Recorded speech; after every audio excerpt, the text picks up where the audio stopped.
오늘 예배드리는 중에 하나님 이곳에 임재하신 하나님께서 여러분에게 필요한 은혜로 가득 채워주실 줄로 믿습니다.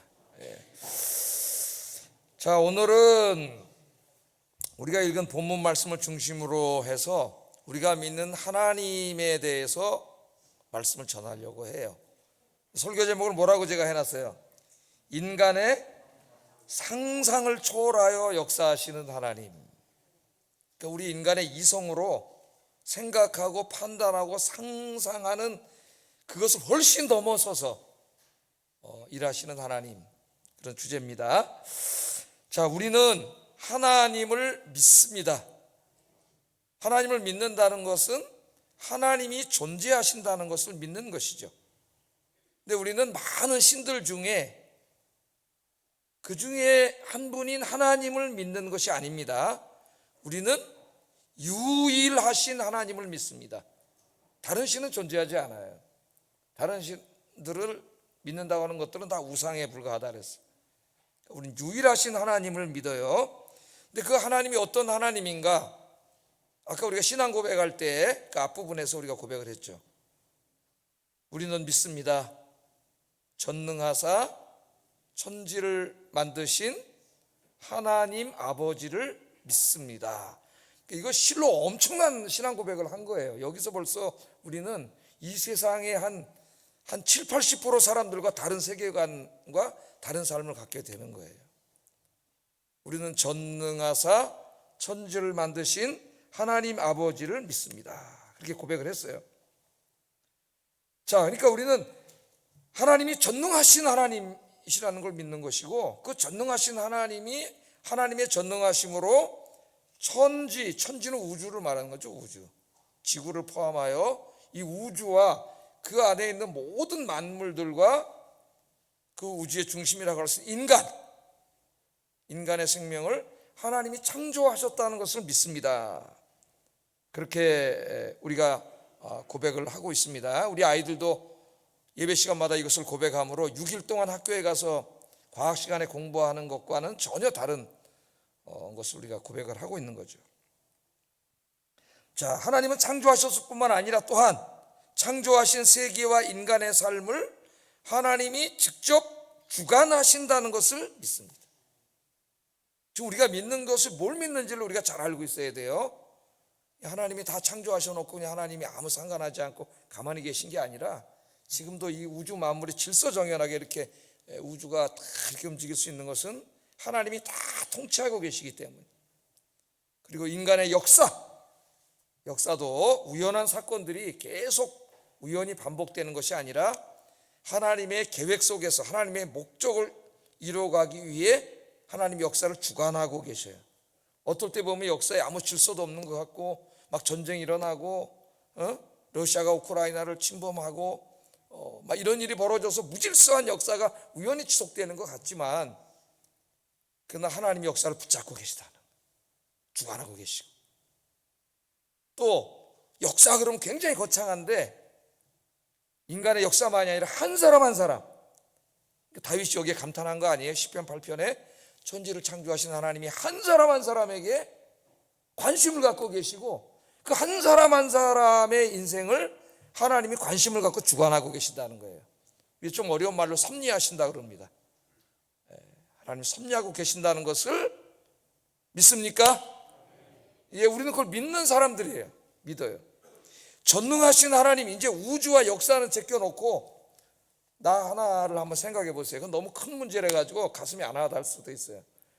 이 우주를 창조하신 전능하신 하나님이 이 수천 조억 개의 별들 중에서 저 먼지도 안 되는 지구에 거기 살고 있는 그 나 같은 피조물, 그 피조물에게 하나님 집중하시고 관심을 갖고 계시고 사랑하시고 그 삶을 주관하고 계신다는 거, 이게 얼마나 큰 은혜입니까? 예? 하나님이 어떤 분인가를 알아야 하나님의 은혜가 얼마나 큰가를 우리가 알게 돼요. 우리는 그것을 믿습니다. 그것을 믿기 때문에 우리가 하는 행위가 뭐예요? 우리가 하나님께 기도하는 거죠. 전능하신 하나님께 우리의 미래의 꿈에 대해서, 나의 비전에 대해서, 또 나의 삶의 문제들에 대해서 하나님께 기도하면 전능하신 하나님이 그 기도를 들어주실 줄 믿습니다.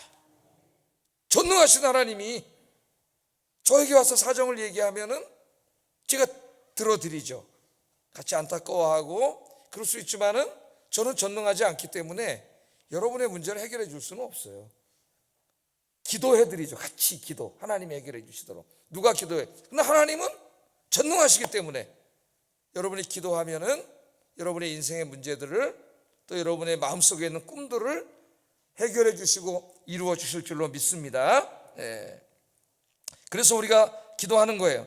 지금 이 시간에도 여기 오신 여러분들이 삶의 여러 가지 문제들에 대해서 하나님께 기도하면서 또 하나님께서 우리의 기도에 응답해 주시기를 기대하면서 기다리고 있습니다.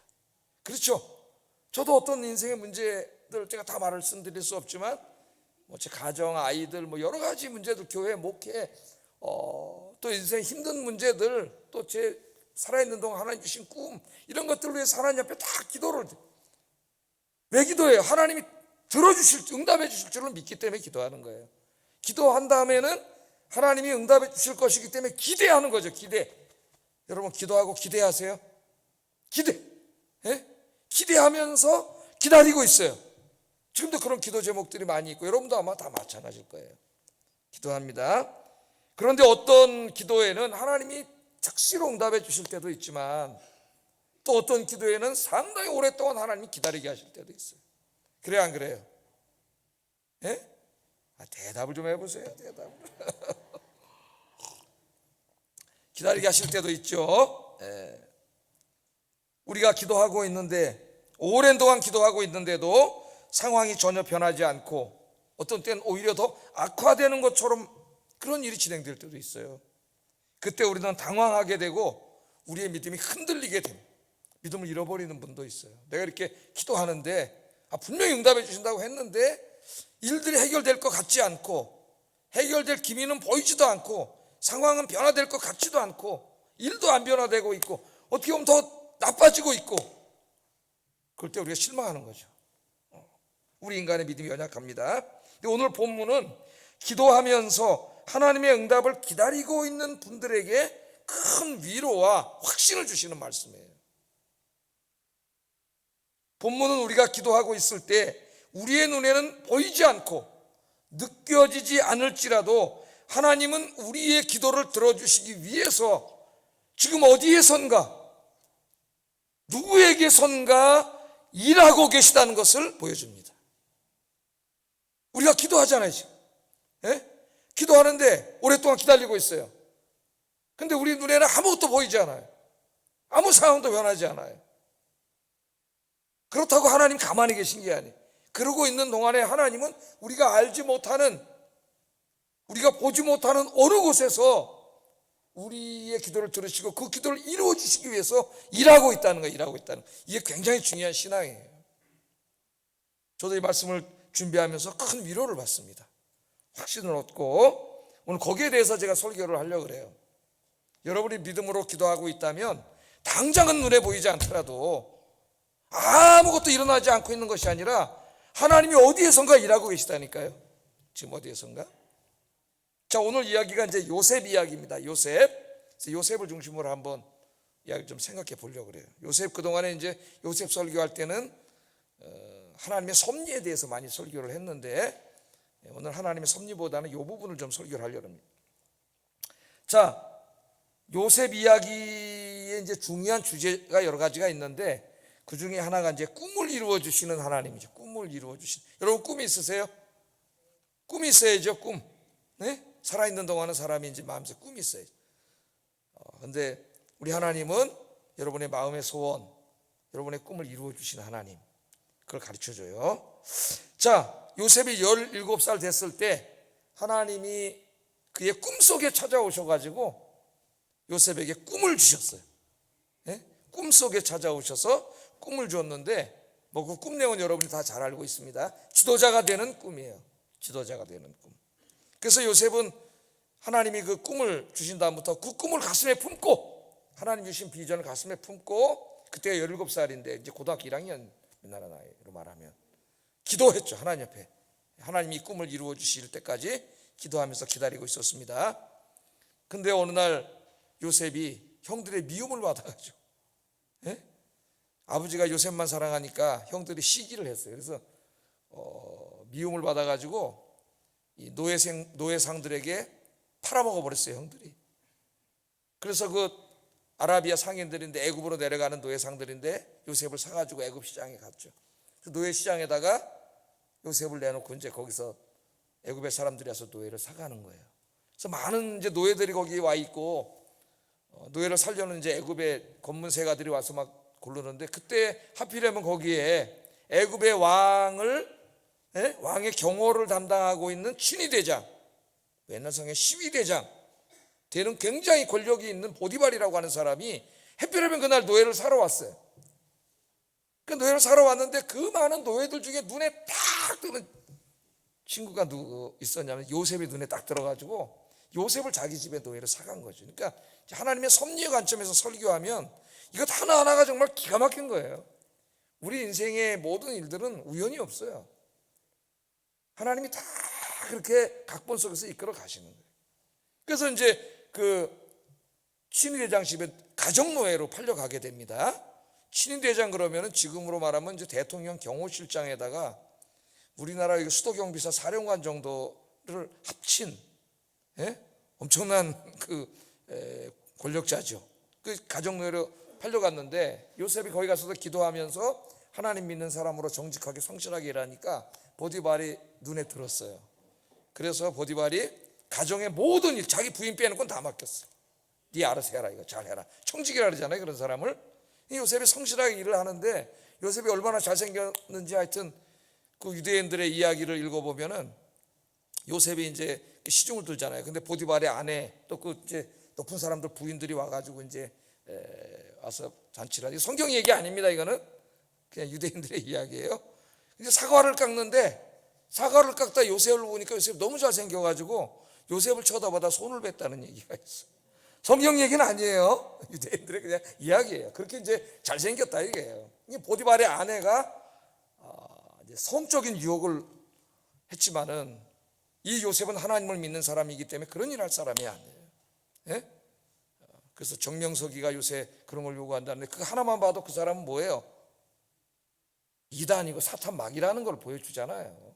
예? 뭘 더 생각할 게 뭐 있어? 그 요셉이 이걸 뿌리쳤더니 이 여인이 앙심을 품고 자기를 겁탈하려고 그랬다고 모함을 해버렸어요. 그럼 이제 뭐 주인의 부인을 겁탈하려고 그랬다면 그냥 죽는 거죠 거기서. 근데 그렇지 않다는 걸 보디발이 알았던 것 같아요. 이제 부인이 모함을 하니까 그냥 감옥에다 가둬버렸어. 감옥에다가. 그래서 관대하게 보내준 거죠. 감옥에 가 있었는데 이걸 보세요. 하나님이 꿈을 지도자가 되는 꿈을 지어놓고 그럼 뭔가 원스텝 하나하나 이게 그 길로 가야 된다고 우리는 생각을 하는데 노예가 됐다는 건 정반대로 가잖아요. 노예가 됐는데 그것도 뭔지 알아서 또 감옥에 또 들어갔잖아요. 그러니까 일이 정반대로 계속 가고 있는 거예요. 지도자가 될 무슨 희망이 전혀 보이지 않는 거죠. 그런데 참 또 하나님의 섭리가 놀라웠게도 그 요셉이 감옥에 있는 동안에 요셉이 또 열심히 일하니까 간수를 시켜줬어요. 근데 그 감옥으로 누가 들어오게 됩니까? 애굽의 왕을 가장 가까운 거리에서 섬기던 두 의전 비서관이 감옥에 들어오게 돼. 갑자기 왕이 그냥 화가 나가지고 감옥에다 가둬버렸어요. 왕이 변덕이 심하잖아요. 그 두 사람이 감옥에 들어왔는데 성경에 보면 그 사람 하나는 떡관원이고 하나는 술관원이라 그랬습니다. 그러니까 아마 떡이나 음식 이런 쪽을 주관하는 비서관, 하나는 술, 옛날에 왕들은 술잔치를 많이 하지 않습니까? 술을 주관하는 비서관이니까 한 뭐 요새 비서관 그러면 차관, 장관 이 정도 되는 거죠. 굉장히 높은 직위 두 사람이 들어왔어요. 그래서 그 사람들 시중 들기에 맡겼어요. 그래서 시중을 드는데 요셉은 굉장히 세밀한 사람이에요. 오늘 얼굴을 보니까 근심이 있는 게 보여. 여러분들 보이세요? 우리 성도님들 한번 이렇게 보세요, 얼굴. 본총만척 대면하지 말고 잘 보세요. 어느 날은 저 밟던 집사님의 얼굴이 어두울 때도 있습니다. 기도해 주셔야 돼요, 여러분이. 그러면 그러니까 물어봤어요. 왜 그러십니까? 그랬더니 두 사람이 이제 꿈 얘기를 하는 거예요. 꿈 얘기. 우리가 이렇게 꿈을 꿨습니다. 그랬더니 요셉이 이제 그 꿈을 어떻게 했어요? 다 해몽을 해줬어요. 해몽을 해주는데 떡관원의 꿈 얘기를 듣고는 당신은 3일 후에 목이 매달려 죽을 겁니다. 술관원의 꿈 얘기를 듣고는 당신은 3일 후에 복직이 될 겁니다. 그렇게 꿈의 해몽을 해줬습니다. 꿈의 해몽을 해주고 나서 요셉이 술관원에게 부탁을 하게 돼요. 복직할 거니까. 예? 왕을 가장 가까운 거리에서 모시는 비서관 일을 또 할 거잖아요. 매일 만나잖아요, 왕을. 부탁을 했어요. 창세기 40장 14절 15절 한번 읽어보겠습니다. 시작.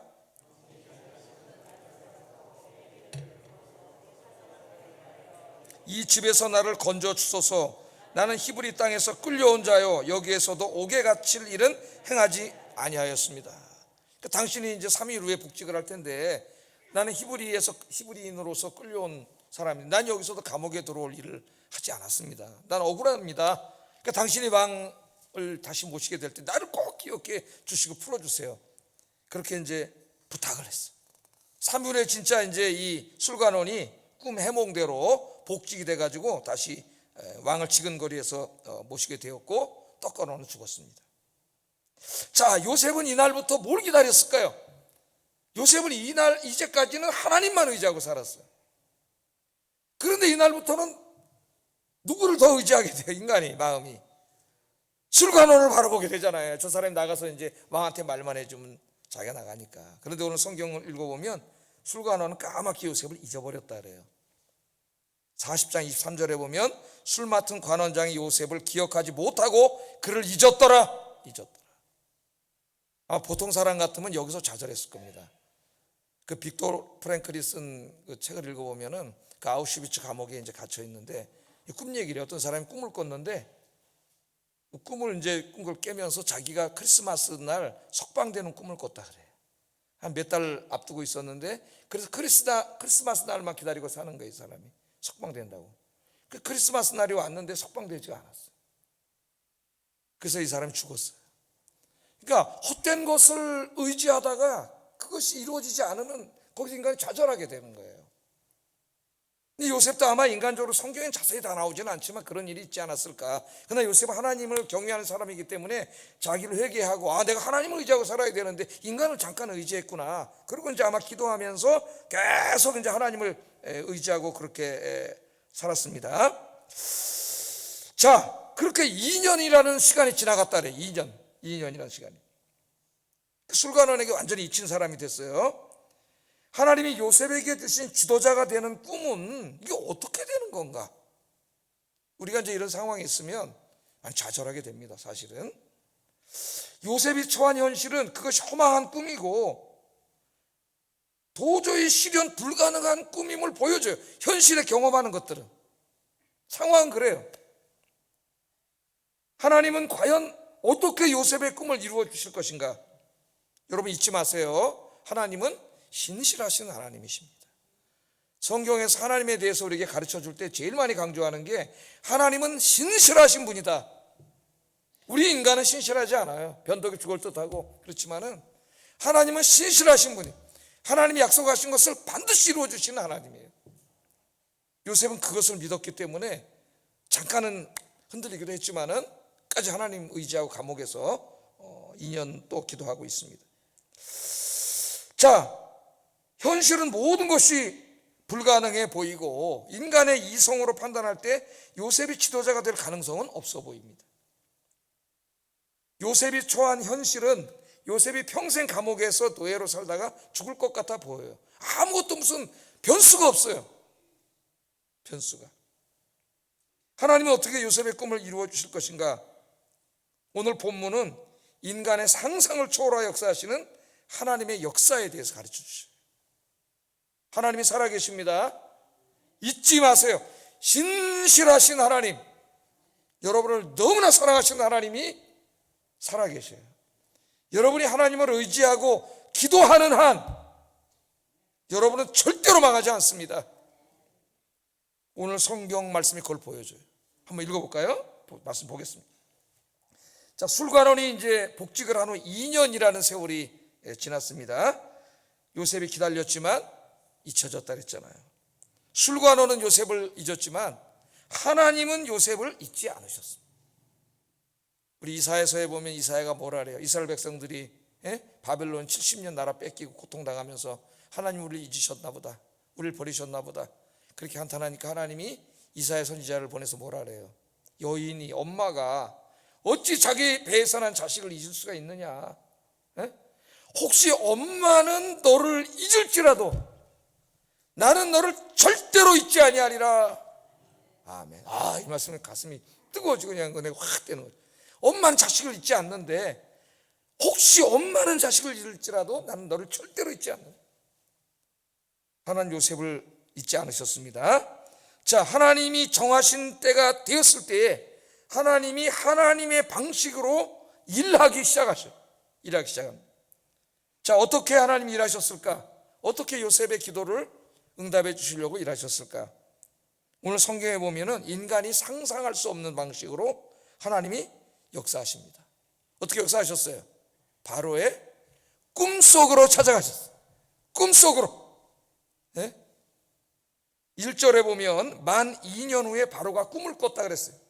그러니까 2년 후는 술관원이 복직되고 요셉이 기다리던 2년을 말하는 거죠. 2년 후에, 그때 이제 2년이 되었을 때 꿈을 꿨다 그랬습니다. 이 꿈에 대해서는 잠시 이제 후에 자세히 살펴볼 것인데, 하여튼 이 바로의 꿈 때문에 요셉은 결국 애굽의 총리 자리에 오르게 됩니다. 자, 생각을 해보세요. 요셉은 지금 감옥에 있어요. 기대했던 술관원은 요셉을 잊었습니다. 아무 희망이 보이지 않습니다. 깜깜한 터널 속에 들어왔는데 터널의 끝이 보이질 않아요. 아무리 가도. 여러분, 끝이 보이면 갈 수 있어요, 사람. 아무리 멀어도. 그런데 아무리 가도 끝이 안 보이면 쓰러집니다. 끝이 보이지가 않잖아요. 희망이 보이지 않는 거예요. 그러나 요셉이 감옥에서 이렇게 하나님을 의지하고 기도하고 있을 때에 아무 일도 벌어지지 않은 것이 아니라, 요셉은 볼 수 없고 알 수 없었지만은 요셉이 전혀 상상하지 못했던 방법으로 하나님이 애굽의 황실에서 애굽 왕 바로의 꿈속에서 일하고 계셨다는 거예요. 오늘 제가 강조하고 싶은 것은 이겁니다. 여러분 잊지 마세요. 우리가 기도하고 있을 때 아무리 기도해도 아무 일도 안 일어나네? 그런 생각이 드실 때 실망하지 마세요. 여러분은 볼 수 없고 알 수 없고 느낄 수 없지만 하나님은 여러분의 기도를 들으시고 지금 어디에선가 여러분 기도에 응답하시기 위해서 밑작업을 하고 계시는 거예요. 일하고 계셔요. 오늘 그것을 기억하라고 제가 계속 강조할 거예요. 끝까지 기도하라고. 자, 요셉이 여러분 감옥에서 기도하면서 인간이니까 힘들 때도 있고 그렇지만 믿음으로 기도하고 2년이 지나고 그거 한번 생각해 보세요. 우리의 모습이잖아요. 하나님께서 기도하는데 응답은 없고 변화도 없고 될 것 같지도 않고 또 기도하는데 그 다음날 눈 떠도 변화도 없고 터널 끝은 안 보이고 막 이러고 있잖아요, 요셉이 지금. 그런데 요셉이 기도하면서 하나님께서 저 왕실에 있는 그 왕의 꿈속으로 찾아가셔서 역사하실 것이라는 것을 상상이나 했겠습니까? 그래서 오늘 상상을 초월한 하나님이에요. 아니, 누가 그런 걸 상상이나 할 수 있겠어요? 근데 하나님은 그렇게 일하신다. 우리 인간이 하는 가장 큰 실수, 제일 많이 하는 실수는 뭐냐면은 자기의 이성 속에 하나님을 가둡니다. 자기 상황을 보고 이성으로 생각하는 거죠. 경험으로 생각하는 거예요. 이게 될까? 저게 될까? 이게 될까? 불가능한 것만 보이는 거예요. 그러니까 교회는 다니면서도 저하자라고 절망하는 거예요. 여러분 이성 속에 하나님 가두지 마세요. 하나님은 전지를 창조하시는 하나님이세요. 인간의 이성 거기에 갇혀 있겠습니까? 하나님이 전능하신 하나님이신데 하나님 살아계셔요. 여러분 기도하면 듣고 계시고 그리고 어디에선가 하나님은 일하고 계세요. 상상하지 못하는 방식으로 일하십니다. 우리 예레미야서 33장도 보면 예레미야에게도 하나님 같은 말씀을 하셨어요. 이 말씀을. 그러니까 이제 예레미야가 하나님 말씀을 받았는데 이스라엘이 너무 죄짓고 우상 숭배하니까 바벨론 군대가 들어와서 이제 예루살렘을 다 무너뜨리고 나라가 망할 것이라고 하나님 말씀을 했죠. 그래서 예레미야가 이제 왕에게 찾아가 가지고 하나님의 말씀을 증거하고 회개하라고 얘기했더니 그 옆에 있는 가짜 선지자가 야 이놈 새끼야 너만 하나님의 계시를 받았냐 뺨을 때리면서 나도 하나님의 계시를 받았는데 하나님이 지켜주신다 그랬어. 평화를 주신다 그랬어. 평화를 외치고 그런 사람 다 조심해야 돼요, 여러분. 하나님의 심판이 코앞에 와 있는데 그래가지고 왕이 그 가짜 선지자 얘기를 들어서 예레미야를 때려가지고 감옥에다 가둬버렸어요. 자, 나라는 좀 있으면 망합니다. 이제 다 불타고 죽을 거예요. 많은 사람이. 자기도 개인적으로 감옥에 갇혀 있어요. 아마 이때 이거 위대한 선지자였지만 예레미야도 좀 힘들었던 것 같아요. 흔들리고. 그때 하나님이 감옥으로 찾아오셨어. 찾아오신다니까요, 하나님이. 그래서 예레미야 33장 3절에 이렇게 말씀하셔요. 한번 읽어보겠습니다. 시작. 크고 은밀한 일을 내게 보이리라. 아멘. 너는 내게 부르짖으라. 그 감옥에 그냥 앉아서 그렇게 걱정 염려하고 있지 말고 뭐 하라고요? 기도하라. 부르짖으라.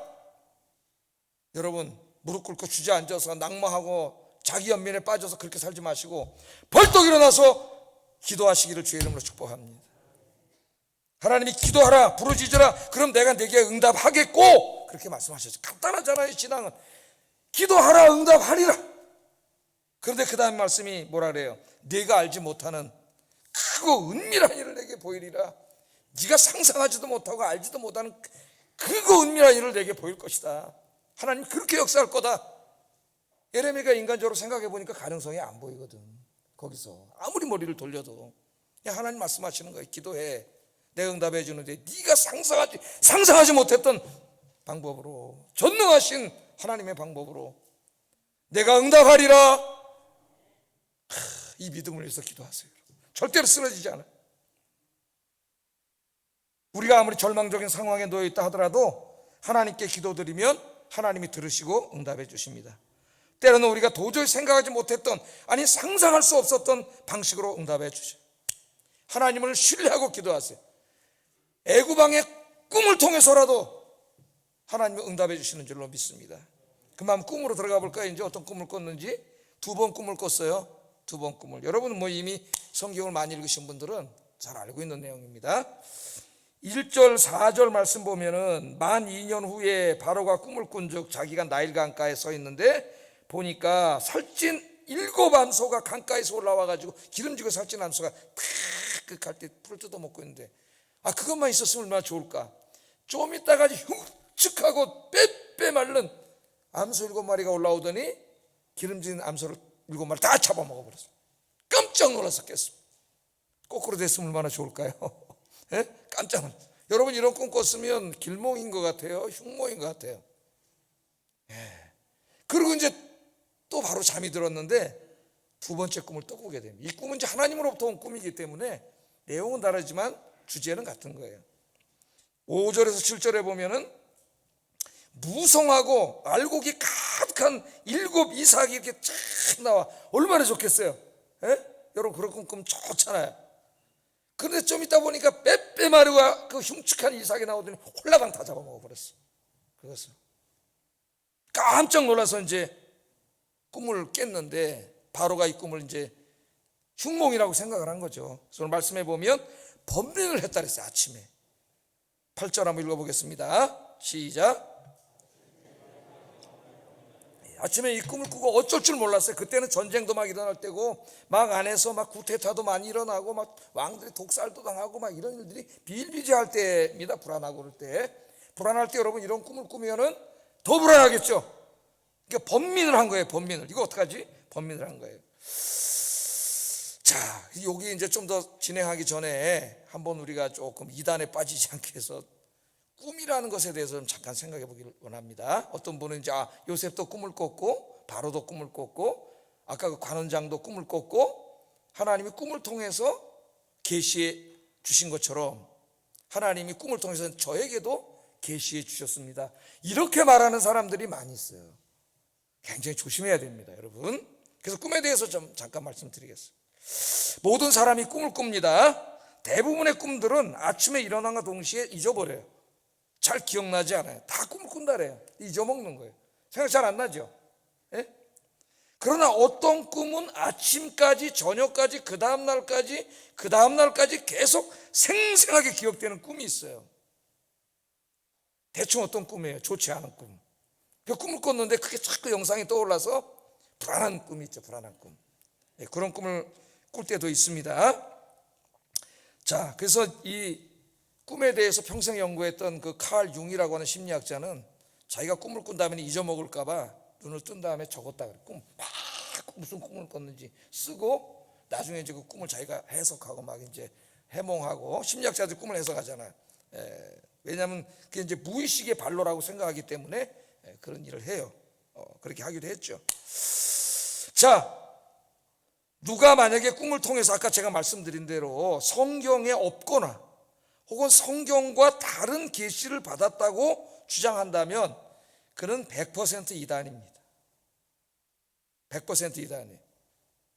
성경 계시가 완성된 이후, 그러니까 성경 계시라는 건 성경 66권 이 말씀이에요. 성경 말씀이 이렇게 완성된 이후에 하나님께서는 인간의 꿈을 통하여 하나님의 어떤 계시를 전달하지 않아요. 성경 66권이 완성된 이후에 하나님이 하신 말씀은 1.1획도 더하거나 빼지 못하도록 했습니다. 여기서 계시록 22장 18절 19절 한번 읽어보겠습니다. 시작. 만일 누구든지 이것들 외에 더하면 하나님이 이 두루마리에 기록된 재앙들을 그에게 더하실 것이요, 만일 누구든지 이 두루마리의 예언의 말씀에서 제하여 버리면 하나님이 두루마리에 기록된 생명나무와 및 거룩한 성에 참여할 제하여 버리시리. 성경에 없거나 성경과 다른 어떤 계시를 내가 받았습니다 그러면서 막 미래의 일을 예언하고 이런 것들은 뭐예요? 하나님을 무당신으로 만들어 버리는 거예요. 무당신으로. 이단이에요, 이단. 그러나 때로 하나님께서는 지금도 꿈을 통해서 우리를 깨닫게 하실 때는 있어요. 새로운 계시를 주시지는 않지만 나 자신을 깨닫게 할 때는 있는 것 같아요. 저도 경험적으로 보면 꿈을 통해서. 어떨 때 이제 꿈을 꾸고 눈을 떴는데 꿈이 너무 생생해서 마음이 좀 불안한 거죠. 아, 하나님이 이 문제를 위해서 기도하라는구나. 그리고 기도할 때가 있었어요. 기도할 때가. 여러분도 그래요, 안 그래요? 기도하잖아요. 그러니까 깨닫게는 하시는 것 같아요. 그래서 제가 제 경험보다는 그 유명한 이제 정신과 의사이고 심리 상담사이며 베스트셀러 작가이기도 했던 그 유명한 스캇팩 박사의 경험을 한번 좀 얘기를 해보겠습니다. 이분이 쓴 책 중에 이제 그리고 저 너머에 이런 책이 있어요. 그리고 저는 이 사람 책은 내가 하여튼 나오는 족족 사서 다 읽어 정독을 했어요. 정독. 자, 그리고 저 너머에 여기 보면 자신의 이제 꿈 얘기를 하는 부분이 나옵니다. 꿈. 이분도 이제 정신과 의사고 심리학자이기 때문에 꿈을 이제 적는 것 같아요. 융처럼 잊어먹을까봐 이게 이제 꿈을 적는데, 어느 날 꿈을 꿨는데 중요층 가정의 17살 소년의 꿈을 꿉니다. 근데 이 소년이 이제 학생 회장이었고 졸업식에서 고별사를 읽게 되어 있었고 운전면허증도 갖고 있고 운전도 제법 잘하는 소년이었어요. 꿈 얘기입니다. 이 사람이 꾼 꿈이에요. 근데 어느 날 이제 이 아버지는 이 소년이 운전을 하지 못하도록 하는 거예요. 꿈속에서. 예? 그래서 이 소년이 가는 곳마다 아버지가 다 태워다 줘. 너 운전하면 안 된다.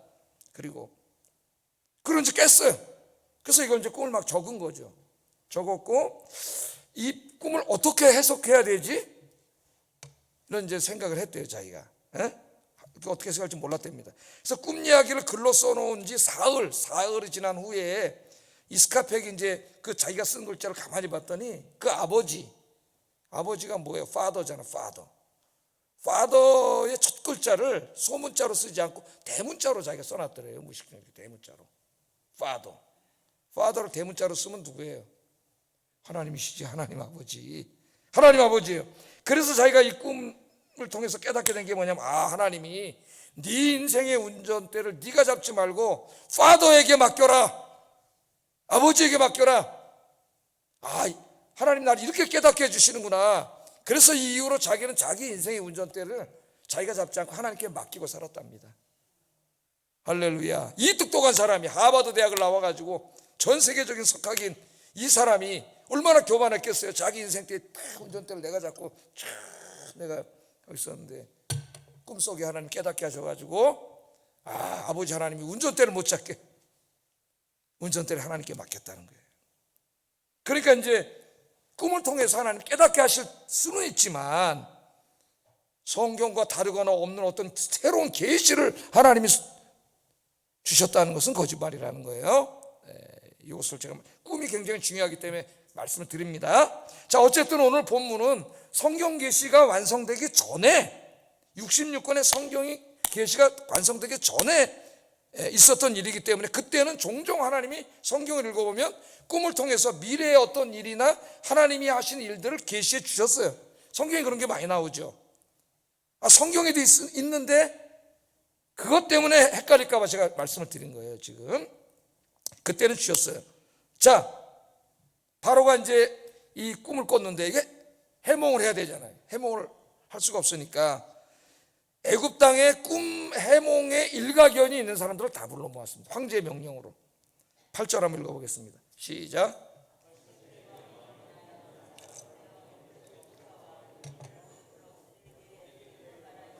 그것을 바로에게 해석하는 자가 없었더라. 여기에 점술가는 그야말로 점쟁이에요. 점쟁이 무당도 꿈 여러분 얘기하면 꿈 해석합니다. 지들이 막. 여기에 현인들은 학문을 통해서 꿈을 해석하는 사람, 지금으로 말하면 심리학자들이에요. 심리학자들도 꿈을 해석을 하죠. 상담받으러 오면 꿈 얘기해 보세요. 그 다음에 뭐 엄마 부모님에 대해서 얘기해 보세요. 가정에 대해서 얘기해 보세요. 선생님에 대해서, 친구들에게 얘기해 보세요. 그 다음에 또 막 이야기해 보세요. 아무거나 막 이렇게 해서 무의식 속에 있는 걸 끄집어내요. 꿈은 해석해요. 그런데 이 사람들이 이 꿈에 대해서 해몽을 하지 못했어요. 무슨 꿈인지 알 수가 없었어요. 아무도. 왜냐하면 이 꿈은 그냥 일반 꿈이 아니야. 이 꿈은 누가 주신 꿈이에요? 하나님이 계시로 주신 꿈이에요. 애굽의 앞으로 역사에 있을 것을 미리 알려주시는 계시의 꿈이에요. 그러니까 이 꿈이 하나님으로부터 왔기 때문에 하나님의 영으로 충만한 요셉 외에는 아무도 이 꿈의 내용을 알 수가 없어요. 이게 중요합니다. 지금 그 계시는 이제 이 성경 말씀으로 되어 있는데 이 성경 말씀은 이 세상의 학문만으로 해결할 수 없어요. 학문은 중요해요. 성경을 해석하기 위해서 언어도 공부해야 되고 역사, 철학, 문화, 뭐 그레코 로만 시대 또 저 고대 근동 다 공부해야 돼요. 그러나 그것만으로 알 수 없어요. 성령께서 조명해 주지 않으시면 하나님의 뜻을 알 수 없습니다. 성경. 그래서 평생 성경을 연구한 학자들이 하나님을 안 믿는 사람들이 많아요. 누가 가르쳐 주시는 거예요? 하나님이 눈을 열어주셔야 돼요. 그 공부가 필요 없는 게 아니에요. 공부를 해야 돼요. 그러나 그 공부를 통해서 하나님이 눈을 열어주셔야 돼요. 성령이. 그래서 우리 예수님은 꿈으로 얘기하지는 않으셨지만 시대의 징조들을 통해서 하나님의 뜻을 분별할 줄 알아야 된다 그랬어요. 그만큼 성령 충만해야 된다는 거죠. 마태복음 16장 2절 3절 한번 읽어보겠습니다. 시작.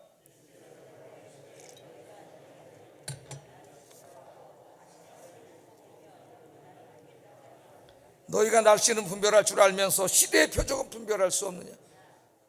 날씨를 보면 다 알잖아요. 구름 끼면 좀 있으면 비 온다는 거 알고 뭐 바람 불면 어쩐다. 다 이거는 누구나 날씨는 분별할 줄 알면서 하나님의 역사, 인간의 역사를 통해서 이렇게 이제 하나님의 뜻을 어렴풋이 보여줄 때 오는 그 시대의 징조를 어떻게 해야 돼요?